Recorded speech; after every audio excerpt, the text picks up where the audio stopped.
真係未諗到芥末同芥蘭咧咁夾嘅，四身開胃醒神，爽脆又清甜。你咁嫩芥蘭咧，斜都切就得噶啦。跟住咧，我哋拍啲薑蓉，拍完之後咧剁碎佢。嗱，跟住咧將啲薑汁揸出嚟。如果你中意食薑蓉咧，直接炒得嘅。喵貓咧唔中意食咁多薑，所以揸薑汁啊。再加少清水，芥末咧擠多少少啊。炒過之後咧冇咁辣嘅。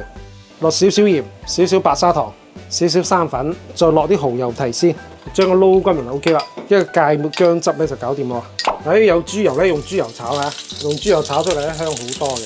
芥蘭倒埋落去，嗱，千祈唔好放水啊，一直用大火炒，咁樣炒先香嘅。嗱，咁樣生炒唔單止香咧，仲可去除芥蘭嗰陣苦澀味嘅。嗱，一直炒到啲芥蘭透明咧，就已經熟噶啦。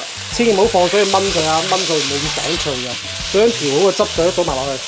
兜兜收汁咧，再上料啦。嗱，唔好炒咁耐喎，芥末炒耐咗咧冇辣味嘅。咁樣即炒即上咧先爽脆嘅。哇，正啊！咁樣炒出嚟芥蘭超級爽脆又清甜。真係比薑汁炒芥蘭更加醒神開胃，正啊！